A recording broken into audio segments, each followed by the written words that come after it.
Ask my instructor 2.3.67.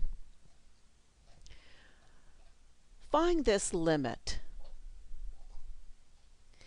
In this limit, x is approaching a, and I'd like you to think of a as just a number. Let's say 2. So x is approaching 2. And we've got this rational expression, x to the 5th minus 2 to the 5th over x minus 2. So every time you see an a, you might want to think 2, just to make the problem make a little more sense to you.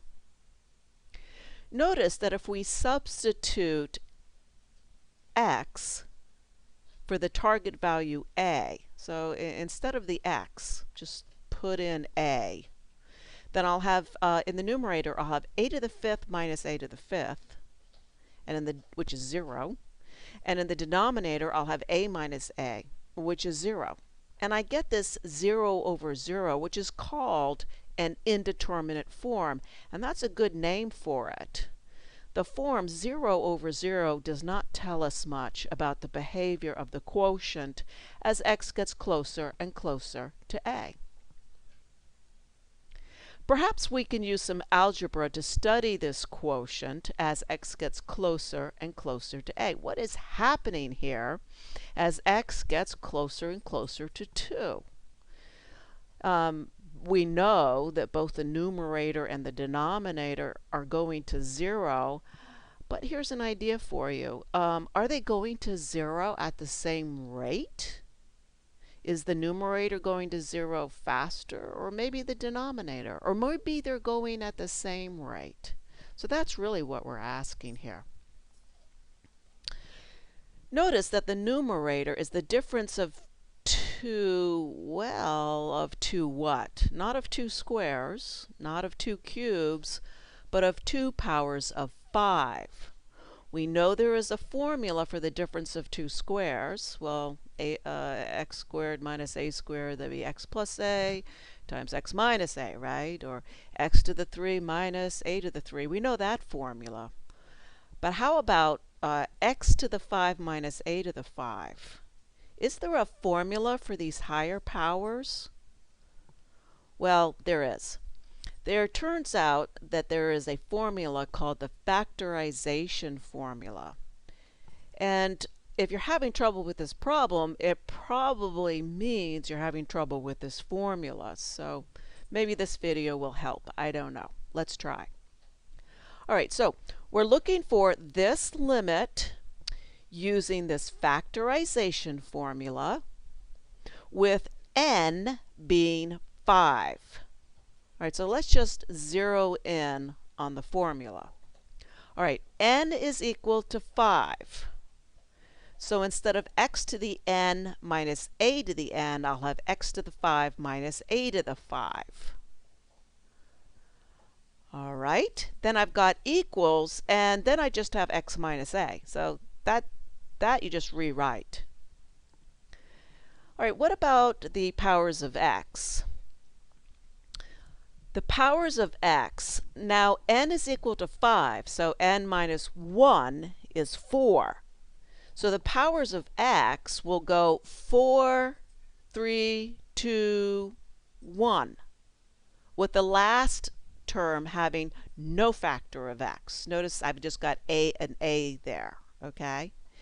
So the x's, notice how they go down. So I've got 5 minus 1, 5 minus 2, 5 minus 3, and so on.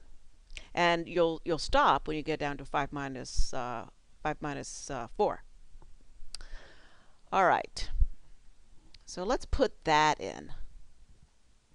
So I've got 4, 3, 2, 1, and then x to the 0 is what you're really looking at, which is just 1. All right. Now, after skipping the first term, the powers of a will go 1, 2, 3, 4. So the powers of x go down. The powers of a go up. So let's have the powers of a go up. And what does it look like? All right. So look at the powers of x. 4, 3, 2, 1, and then x to the 0. Look at the powers of a. a to the 0, which is 1, and then a to the 1, to the 2, to the 3, to the 4. And that's how the formula works. I think you could, at this point, do it for 6, just by following this pattern. The x's go down, the a's go up. All right, we are now armed and ready to find this limit using this factorization that we found. Instead of x to the 5th minus a to the 5th, I'm going to put in the factorization that we found using the formula, the factorization formula. So put that in, and this is what I'm going to get. And whoa, life just got better. Look at that. My x minus a is going to cancel in the numerator and in the denominator. Once it cancels, I've got a polynomial. Polynomials are my best friend. They are my best friend. Why? Why do I like polynomials so much? Because it's so easy to find their limits. We have rewritten the limit so that we are now finding the limit of a polynomial.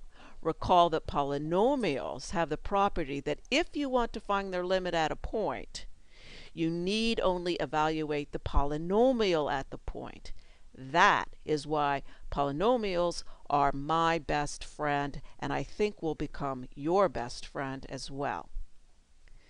So instead of an x, I'm going to put in an a every single time. So instead of x to the 4, I put in a to the 4th. Instead of x to the 3, I put in a to the 3. Instead of x to the 2, I put in a to the 2, and so on. All right, the rest is algebra. A to the 3 times a is a to the 4. A squared times a squared is a to the 4. A times a to the 3 is a to the 4.